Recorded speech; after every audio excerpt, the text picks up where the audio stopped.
So hello dear students, welcome to G centric. और अब हम लोग क्या बात करेंगे, न्यूमेरिकल की बात करेंगे, क्योंकि अभी तक हम लोग आइडियल ट्रांसफार्मर के बाद मैग्नेटिक नॉन मैग्नेटिक की बात करके हिस्टैरिसीस लॉस और एडी करंट लॉस क्या होते हैं सारी बारे में हम लोग सबके बारे में जानकारी ले चुके हैं। ठीक है, अब हम लोग बात करें क्योंकि हिस्टैरिसीस एडी करंट यहां से बहुत सारे न्यूमेरिकल आपके गेट में आए हुए हैं और आगे भी आते रहेंगे और डिफरेंट डिफरेंट एग्जाम्स में भी यहां से क्वेश्चन आते हैं। तो चलिए वन बाय वन हम लोग क्वेश्चन बढ़ाते हैं। क्वेश्चन नंबर 9 से स्टार्ट करते हैं और क्वेश्चन नंबर 8 से तक हम लोग मैग्नेटिक सर्किट में डिस्कस कर चुके हैं। क्वेश्चन नंबर 8 तक तो ये है क्वेश्चन नंबर 9 आपसे दे रखा है। A transformer has WH equal to 30 watt at 240 volt 60 hertz supply. The hysteresis loss, ये भी क्या है, WH हिस्टैरिसीस लॉस है। ठीक है, the hysteresis loss at 200 volt 50 hertz supply is. ठीक है, तो यहां पर भी हम लोग क्वेश्चन क्या करेंगे, जीरो से स्टार्ट करके अप टू दी मार्क ले जाएंगे। एनालिटिकल दिमाग से कैसे कर सकते हैं हम लोग और कॉन्सेप्चुअल से कैसे हम लोग क्वेश्चन डिस्कस कर सकते हैं या बिना पढ़े भी क्वेश्चन कैसे टिक लगाना, सारी जानकारी हम लोग लेंगे। तो पहली चीज आपको आज से एक चीज ध्यान रखना है कि जब भी हिस्टैरिसीस एडी करंट के न्यूमेरिकल करना है तो पहला चीज क्या करोगे आप, V/F कांस्टेंट है या नहीं है ये चेक करना है। That is the procedure. हर एक क्वेश्चन को टैकल करने का प्रोसीजर होता है, वही आपको लेके चलना है। ठीक है, तो यहां पर हम सबसे पहले क्या देखेंगे, जितने भी न्यूमेरिकल देखेंगे यहां पर हम लोग, ठीक है, बहुत अच्छे अमाउंट में हम लोग, अच्छी क्वांटिटी में हम लोग न्यूमेरिकल डिस्कस करेंगे। आपको एक ही चीज का ध्यान रखना है, V/F कांस्टेंट है या नहीं है। तो चलिए यहां पर V/F देख लेते हैं। तो केस नंबर फर्स्ट में देखते हैं कि WH कितना है, 30 वॉट है, 30 वॉट, और यहां पर वोल्टेज कितना है, 240 वोल्ट 60 हर्ट्ज। ठीक है, इस तरीके से जमा लेंगे क्योंकि आपको है ना स्क्रीन मिलेगी, है ना, ऑफलाइन पेपर नहीं ऑनलाइन पेपर होगा तो स्क्रीन पर आपको क्वेश्चन के न्यूमेरिकल डेटा जो भी गिवन डेटा है वो नोट डाउन करने पड़ेंगे आपके स्क्रिबल पैड पर। ठीक है, तो इस तरीके से हम लोग अभी से ही तैयारी करते हैं उस 3 घंटे की। उस 3 घंटे में जो एग्जाम देना है वो आज से ही तैयारी स्टार्ट कर देते हैं। तो इस तरीके से आप गिवन लिखिएगा। ठीक है, उसके बाद देखते हैं द हिस्टैरिसीस लॉस निकालना है, आपको बताना है हिस्टैरिसीस लॉस कब, 200 वोल्ट और 50 हर्ट्ज फ्रीक्वेंसी पे। ठीक है, 50 हर्ट्ज फ्रीक्वेंसी पे। तो सबसे पहले V/F देखते हैं। तो यहां पर पहले केस का अगर V/F देखें तो 240 वोल्ट, या V/F लिख देता हूं मैं, V/F देख रहे हैं हम लोग। तो यहां पर 240 divided by 60 equal to 200 volt 50, तो ये तकरीबन 4 इक्वल टू 4। इसका मतलब हम क्या बोल सकते हैं कि V/F क्या है, यहां पर कांस्टेंट है। क्या है, V/F कांस्टेंट है।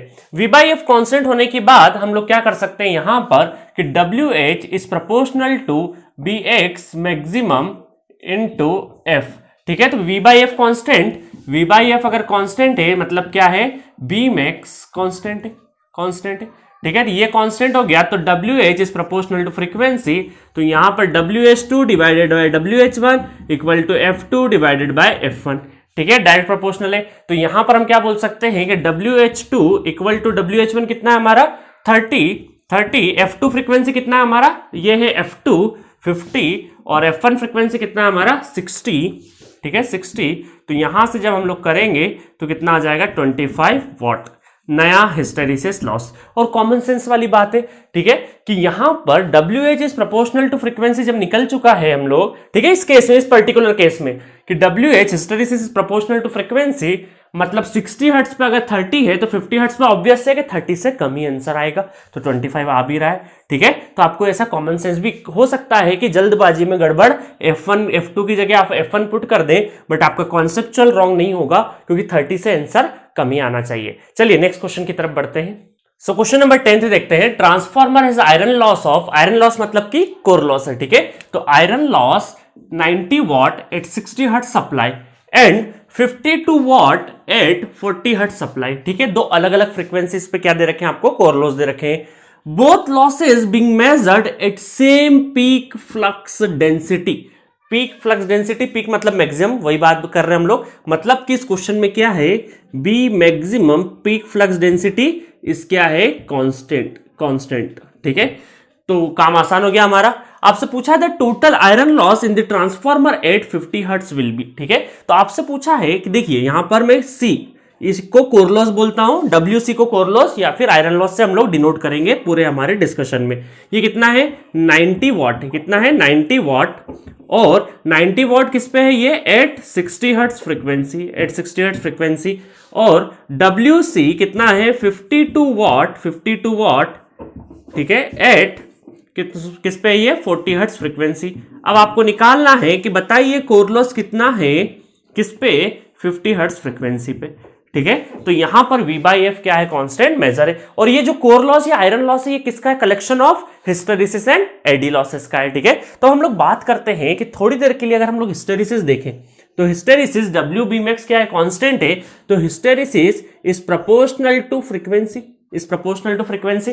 और eddy current is proportional to f square. इसका मतलब कतई नहीं है कि एडी करंट फ्रीक्वेंसी पर डिपेंड कर रहा है, बट अभी हम लोग थोड़ी देर के लिए, मैंने बताया था आपको एडी करंट में कॉन्सेप्ट कि eddy current basically voltage square, और यहां से अगर चेंज करेंगे तो बी स्क्वायर और एफ स्क्वायर। अगर बी कांस्टेंट है मतलब V by F ratio constant है। ठीक है, तो यहां बी की जगह हम लोग वी स्क्वायर और एफ स्क्वायर भी करेंगे तो एफ स्क्वायर क्या हो जाएंगे, कैंसिल आउट हो जाएंगे। तो यहां पर वोल्टेज की इंफॉर्मेशन नहीं दे रखी है अभी हम लोगों को, फ्रीक्वेंसी की इंफॉर्मेशन दे रखी है। मतलब वोल्टेज और फ्रीक्वेंसी सेम रेट से वेरी करेंगे तो हम लोग वोल्टेज की बजाय फ्रीक्वेंसी से वेरी करा सकते हैं, बट एडी करंट डिपेंड नहीं करता है फ्रीक्वेंसी पे। ठीक है, इस चीज का ध्यान रखिएगा। तो चलिए हम लोग यहाँ न्यूमेरिकल में सॉल्व करने के लिए कर लेते हैं, बट ये असल में इसकी जगह हम लोग वोल्टेज भी रखते हैं तो काम हो जाता है। ठीक है, जितना जिस रेट से वोल्टेज वेरी करेगा उसी रेट से फ्रीक्वेंसी भी वेरी कर रहा है। तो यहां पर क्या लिख सकते हैं कि प्रोपोर्शनलिटी कांस्टेंट हटाएं तो WH को हम लोग लिख सकते हैं KH कांस्टेंट इनटू F। ठीक है, ये KH कांस्टेंट है और यहां पर प्रोपोर्शनलिटी हटाएं तो ये कितना हो जाएगा, KE इनटू एफ स्क्वायर। ठीक है, इसका मतलब टोटल कोर लॉस अगर बात करें तो टोटल कोर लॉस क्या हो जाएगा, that is the collection of hysteresis and eddy current. तो ये कितना हो जाएगा, KH F plus KE F square. ठीक है, तो फ्रीक्वेंसी में हमारे पास एक स्टैंडर्ड इक्वेशन मिल गई है फ्रीक्वेंसी में। अब अलग अलग फ्रीक्वेंसीज पे अलग अलग रेंज से हम लोग इस इक्वेशन को यूज कर सकते हैं। तो चलिए पहला केस देखते हैं। पहले केस में आपको दे रखा है 90 वॉट। ठीक है, 90 वॉट दे रखा है और कितने हर्ट्ज फ्रीक्वेंसी है, KH कोई कांस्टेंट है। ठीक है, इनटू 60 प्लस KE कितना है, 60 स्क्वायर। ठीक है, तो इसको रीअरेंज कर देंगे हम लोग तो क्या हो जाएगा, 60 को कॉमन लीजिए। देखो बहुत सारे स्टूडेंट क्या करते हैं, डायरेक्टली सॉल्व करते हैं, बट डायरेक्टली आपके पास फिजिकल कैलसी नहीं है, ऑनलाइन कैलसी में इक्वेशन सॉल्व नहीं होती है, इसलिए आप इसको क्या करिएगा, ट्रिक सीखिए कि जो 60 है तो एक 60 कॉमन ले ले और नीचे की साइड उतार दे तो 90/60 हो जाएगा। तो ये क्या हो जाएगा, KH प्लस 60 KE, इस तरीके से हो जाएगा। ठीक है, तो यहां पर ये कितना हो जाएगा हमारा 1.5, तो ये हो जाएगा लगभग 1.5 equal to KH plus 60 KE। ये हो गई हमारी equation number 1। Similarly case second अगर रख दे हम लोग कि कोर लॉस क्या है, वापस इस इक्वेशन में कोर लॉस कितना हमारा 52 है, कितने हर्ट्ज फ्रीक्वेंसी पे, 40 हर्ट्ज फ्रीक्वेंसी पे। तो KH 40 प्लस KE 40 का स्क्वायर। तो एक 40 कॉमन ले लेते हैं, तो एक 40 कॉमन ले लेंगे तो कितना हो जाएगा, ये 40 KH प्लस 40 KE। ये हो गया हमारा इक्वेशन नंबर अभी 2 नहीं, इसको भी थोड़ा सा सिंप्लीफाई कर दें तो 52 डिवाइडेड बाई 40 अगर कर दें तो 52 डिवाइडेड बाई 40 तो ये हो जाएगा 1.3 equal to KH plus 40 KE। अब इन दोनों इक्वेशन को हमको सॉल्व करना है। इन दो इक्वेशन को सॉल्व करने के बाद KH और KE कांस्टेंट की वैल्यू अगर निकल गई तो उसके बाद हम लोग, अगर ये कांस्टेंट की वैल्यू निकल गई तो किसी भी फ्रीक्वेंसी पे हम लोग क्या निकाल सकते हैं, कोर लॉस निकाल सकते हैं। ठीक है, तो चलिए जल्दी सॉल्व करते हैं इसको। बड़ा आसान इक्वेशन है तो हम लोग यहां पे जमा देते हैं 1.5 equal to KH plus 60 KE। ठीक है, और 1.3 equation number 1 and equation number 2 दोनों को ले देते हैं तो ये हो जाएगा KH प्लस 40 KE। ठीक है, तो यहां से सॉल्व करना आसान है। देखिए तो यहाँ KH कांस्टेंट, ये कितना हो जाएगा, ये हो जाएगा 0.2 इक्वल टू 60 माइनस 40 20 KE। तो यहां से KE मिलेगा हमें 0.01, ये कांस्टेंट पता चल गया। और इसको अगर हम लोग यहाँ पे रख देंगे किसी एक इक्वेशन में रख देंगे तो यहाँ से क्या निकल आएगा, हमारा KH निकल आएगा। तो 1.5 KH प्लस 60 इंटू 0.01 मतलब कितना हो गया, 0.6 उधर गया तो KH हो जाएगा हमारा 0.9।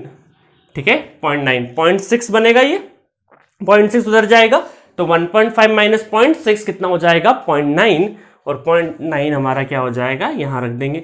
KH और KE की वैल्यू आ गई। तो अब हमें पूछा है कि 50 हर्ट्ज फ्रीक्वेंसी पे कितना कोर लॉस होगा, तो वो बड़ी आसानी से निकाल सकते हैं। तो कोर लॉस इक्वल टू कितना हो जाएगा, KH कितना हमारा पास 0.9 इंटू फ्रीक्वेंसी कितना है 50 प्लस यहां पर के कितना है 0.01 इंटू फ्रिक्वेंसी 50 का स्क्वायर। ठीक है, तो यहां से ये हो जाएगा एक कैंसिल आउट, 9 पंजे 45 प्लस ये हो जाएगा 0.01 इंटू 25 ठीक है 50 का स्क्वायर, तो ये हो जाएगा 2 शून्य से ये गायब, तो कितना हो गया 45 एंड 50 ये हो जाएगा 70 वॉट। ठीक है, ये हो जाएगा आपका, ये हो जाएगा 70 what is the right answer. तो इसका कोर लॉस कितना हो जाएगा 70 वॉट हो जाएगा 50 हर्ट्ज फ्रीक्वेंसी पे। तो that is the standard procedure. ठीक है गाइस, तो इस तरह के न्यूमेरिकल जहां पर एक पर्टिकुलर फ्रीक्वेंसी पर कोर लॉस दे रखा है, दूसरी पर्टिकुलर फ्रीक्वेंसी पे फिर कोर लॉस दे रखा है, और आपसे किसी तीसरी फ्रीक्वेंसी पर कोर लॉस पूछे तो इसी प्रोसीजर को आपको फॉलो करना है। बहुत सारे स्टूडेंट क्या करते हैं, ये स्क्वायर वाली क्वांटिटी में ही रख के यहां पर दो इक्वेशन दो वेरिएबल सॉल्व करेंगे तो दिक्कत आ जाएगी, क्योंकि वहां पर आपके पास कैल्सी नहीं रहेगा। आपको ज्यादातर क्वेश्चंस बिना कैल्सी के आदत डालनी पड़ेगी, और वर्चुअल कैल्सी अगर आपके मोबाइल में है तो उसको डाउनलोड करिए और उसी को यूज करना है आपको। ठीक है, तो चलिए नेक्स्ट क्वेश्चन तरफ बढ़ते हैं। सो क्वेश्चन नंबर 11 देखते हैं। अ 220 volt 60 hertz single phase transformer, a 220 volt 60 hertz single phase transformer has hysteresis loss of 340 watt and the eddy current loss of 120 watt. If the transformer is operated from 230 50 hertz supply means then compute its total core loss. Total core loss का मतलब है hysteresis and eddy current loss दोनों combinedly आपको बताना है। ठीक है, नए ऑपरेटिंग वोल्टेज एंड फ्रीक्वेंसी पे। आपको एक चीज बता दूं मैं आपको, मशीन में जितना अच्छे से आप क्वेश्चन को समझेंगे, जितना अच्छे से आपका अंडरस्टैंडिंग बढ़ेगा क्वेश्चन पढ़ के, उतना अच्छे से आप क्वेश्चन सॉल्व कर पाएंगे। ठीक है, तो आप पहले क्वेश्चन को अंडर एस्टिमेट बिल्कुल मत करिएगा। अभी अगर मैं चाहता तो इसको मैं शॉर्टकट में भी क्वेश्चन लिख सकता था, बट मैं शॉर्टकट में इसलिए नहीं लिखता हूं क्योंकि जब आपका 3 घंटे का विंडो खुलेगा तो वहां पे बड़ा सा क्वेश्चन दिखाई देगा आपको। तो आपको क्वेश्चन का अंडरस्टैंडिंग बहुत अच्छे से आना चाहिए। अगर आप क्वेश्चन एक बार समझ गए तो सॉल्यूशन बहुत ज्यादा लंबा नहीं है। ठीक है, तो क्वेश्चन की अंडरस्टैंडिंग बढ़ाना स्टार्ट करिए। अभी शुरुआती दिन है तो आप यहां पर जितना क्वेश्चन है, तो अगर आंसर नहीं पता चले, आप सॉल्यूशन नहीं कर पा रहे हो, तो बार बार क्वेश्चन को पढ़ते रहिए, बार बार क्वेश्चन को समझते, कुछ ना कुछ तो निकल के आएगा। ठीक है, तो अभी मैं जो क्वेश्चन पढ़ पा रहा हूं यहां से मैं कंक्लूड, और फिर इस क्वेश्चन का क्या करिए, समरी लिख लीजिए। ठीक है, तो क्वेश्चन का समरी क्या है, क्वेश्चन का समरी है कि यहां पर hysteresis and eddy current loss given है, कितना है 340 वॉट,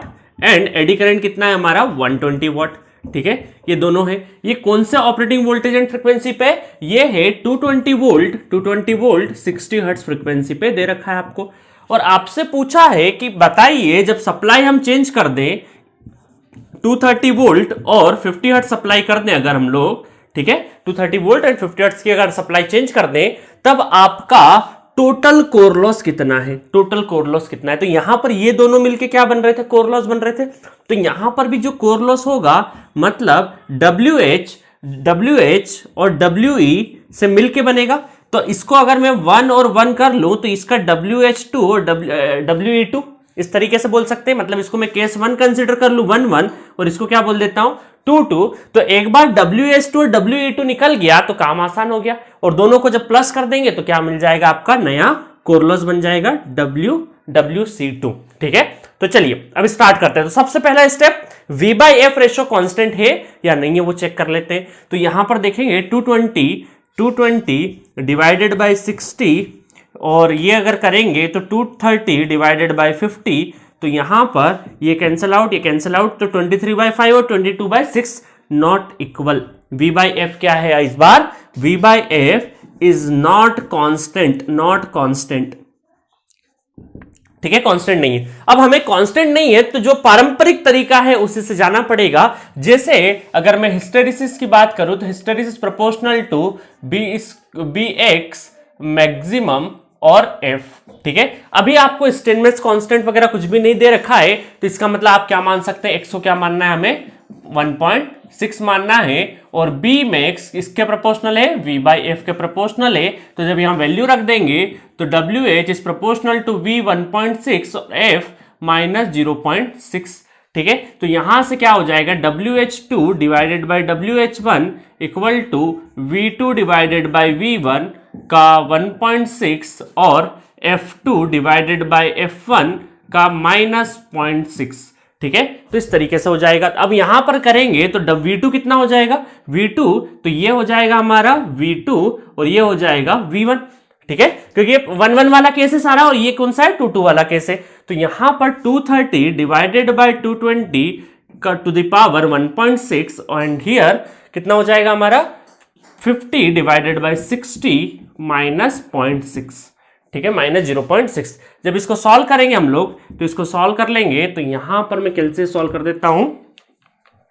सो WH2 तकरीबन ये हो जाएगा, WH1 क्या रखेंगे आप 340 रखेंगे, तो जब इसको मल्टीप्लाई करेंगे तो अप्रोक्सीमेटली 407 वॉट आ जाएगा, ठीक है। हो सकता है आप में से इसका आंसर थोड़ा बहुत वेरी करे, और हो सकता है 8, क्योंकि आप पॉइंट की 8 डिजिट तक डायरेक्ट कैलसी में पुट होता है, तो हो सकता है थोड़ा बहुत वेरी करे तो आपका चलेगा, 408 भी चलेगा, 407 भी चलेगा, किसी का 406.99 भी हो सकता है, ठीक है। तो WH2 जो मेरा निकल के आ रहा है वो कितना आ रहा है 407 वॉट, ठीक है। अब बात करते हैं हम लोग एडी करंट की। अब एडी करंट में क्या होता है कि eddy current is proportional to voltage square, ठीक है।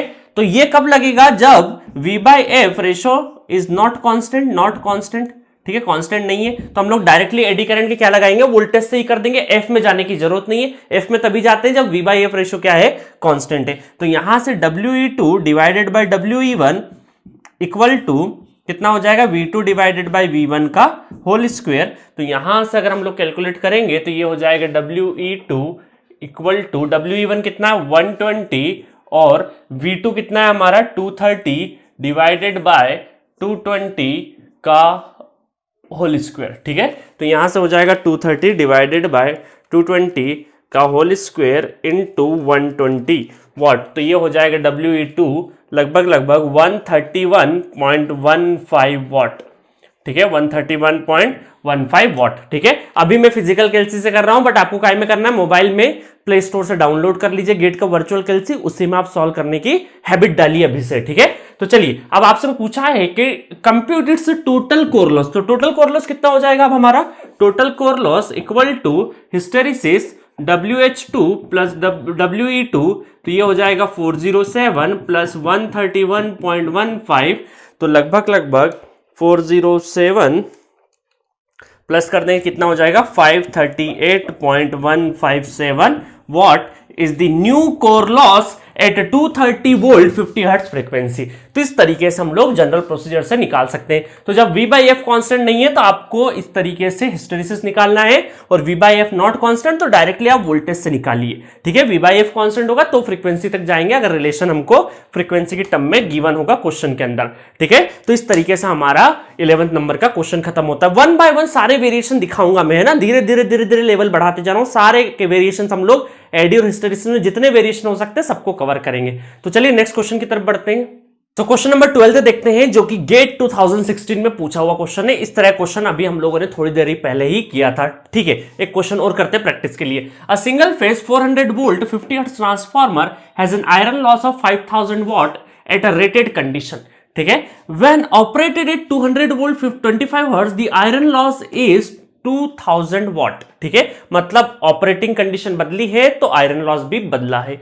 When operated at 416 volt 52 hertz the value of hysteresis loss divided by the eddy current loss निकालना है। इसका मतलब सबसे पहले आप चीज चेक कर लीजिए कि V/F रेशो कांस्टेंट है कि नहीं, ठीक है। तो सबसे पहले मैं गिवन लिख देता हूं कि यहां पर आपको जो कोर लॉस दे रखा है दैट इज 5000 वॉट, ठीक है, और ये कहां पे है हमारा 400 वोल्ट 50 हर्ट्ज फ्रीक्वेंसी रेंज पे दे रखा है, ठीक है, फ्रीक्वेंसी पे दे रखा है। सेकंड आपको केस दे रखा है कि यहां पर जो कोर लॉस है या आयरन लॉस है वो 2000 वॉट हो जाता है, कब 200 वोल्ट 25 हर्ट्ज, मतलब वोल्टेज भी आधा कर दिया, फ्रीक्वेंसी भी आधा कर दिया, मतलब V/F रेशो तो कांस्टेंट है यहां तक। तो तीसरे वाले केस में आपसे पूछा है कोर लॉस ना पूछते हुए, पिछली बार वाले क्वेश्चन में क्या पूछा था, इस तरह का जो सिमिलर क्वेश्चन किया था वहां पर आपसे कोर लॉस पूछा था एक डिफरेंट फ्रीक्वेंसी पे, इस बार वोल्टेज देके थोड़ा कंफ्यूज कर दिया है। तो चलिए, जो नया वोल्टेज है वो कितना है 416 वोल्ट और 52 हर्ट्ज, ठीक है, और यहां से आपसे पूछा है कि बताइए हिस्टेरिसिस अपॉन एडी का रेशो क्या होगा। तो दोनों का रेशो निकालने के लिए हमें कम से कम कोर लॉस से निकालना, क्योंकि दोनों को प्लस करके ही तो कोर लॉस बोलते थे। तो अब हमें इंडिविजुअली हिस्टेरिसिस और एडी करंट निकाल के उसका क्या करना है, डिवाइड करना है। इस तरह के क्वेश्चन में आप क्वेश्चन को दोबारा पढ़िएगा कि रेशो किसका पूछा है, एडी अपॉन हिस्टेरिसिस तो नहीं पूछा है कहीं, तो hysteresis losses divided by eddy current losses. नहीं तो यहां गड़बड़ होगी, पता चले सब कुछ करेक्ट निकाला और लास्ट लाइन पढ़ने में गड़बड़ हो गई। तो चलिए फटाफट कर लेते हैं इस क्वेश्चन को। तो इस क्वेश्चन को हमें पता है कि v बाई एफ, तो यहां पर v बाई एफ आप करके देखेंगे तो सबका क्या आएगा, 8 आएगा, मतलब कि क्या है, कांस्टेंट है। तो v बाई एफ कांस्टेंट होते ही हमारा क्या हो जाएगा, जो टोटल कोर लॉस है इक्वल टू के एच एफ प्लस के ई एफ स्क्वायर हो जाएगा। ठीक है, इस इक्वेशन को बार बार यूज करेंगे हम लोग। इस इक्वेशन को जब बार बार यूज करेंगे तो कोर लॉस कितना है, 5000। इसमें एक फ्रीक्वेंसी, किस वाली फ्रीक्वेंसी बात कर रहे हैं, 50 हर्ट्ज पे। तो फ्रीक्वेंसी कॉमन लेके मैं डिवाइड कर देता हूं। ठीक है, सो 50 ये के एच प्लस के ई कितना हो जाएगा, ये 50 हो जाएगा, 50 के ई।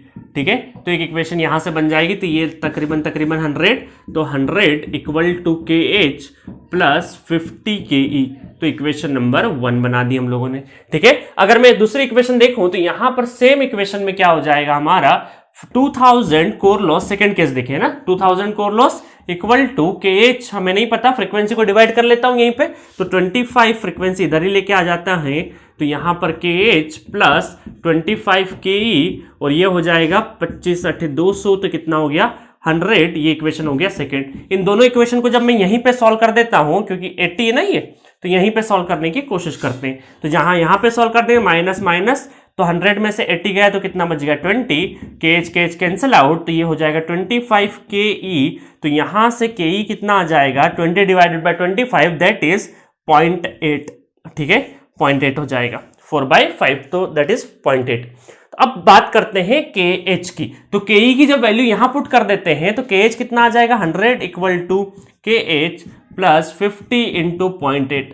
इन इक्वेशन फर्स्ट में जब पुट कर रहे हैं तो यहां से के एच का वैल्यू कितना हो जाएगा, ये पॉइंट, ये गया 40 इधर आया तो कितना हो गया, के एच 60 हो गया। अब आपसे पूछा है कि hysteresis loss upon eddy current loss, तो हिस्टेरिसिस क्या हो जाएगा, के एच एफ स्क्वायर और के ई नॉट के एफ स्क्वायर, के ई एफ स्क्वायर। ठीक है, एडी करंट में स्क्वायर होगा। और आपको कौन सी फ्रीक्वेंसी पे निकालना है, 52 हर्ट्ज पे निकालना है। तो यहां पर के एच कितना हो जाएगा, 60 इंटू 52 डिवाइडेड बाय 0.8 इंटू 52 का स्क्वायर। एक 52 कैंसिल आउट, जब आप इसको सॉल्व करेंगे तो आंसर आएगा 1.44। आई थिंक 1.44 आना चाहिए, फिर भी चेक कर लेते एक बार। 60 divided by 0.8 into 52 divide by 1.44। 1.44 is the correct answer WH upon WE का। ठीक है, तो रेशो का ध्यान रखना है आपको, प्रोसीजर वही है, बस आपको ध्यान रखना है क्या फाइंड आउट करना है। इसी तरह का जो पिछला क्वेश्चन था उसमें आपको डायरेक्टली कोर लॉस फाइंड करना था। अभी इसी क्वेश्चन में अगर मैं पूछता कोर लॉस क्या है, तो हम क्या करेंगे, इंडिविजुअली निकाल देंगे दोनों और उनको क्या कर देंगे, ऐड कर देंगे, तो क्या आ जाएगा, नए ऑपरेटिंग पॉइंट पे हमारा नया कोर लॉस हो जाएगा। ठीक है गाइस, तो क्वेश्चन नंबर 12 तक खत्म हो चुके हैं। नेक्स्ट क्वेश्चन की तरफ बढ़ते हैं।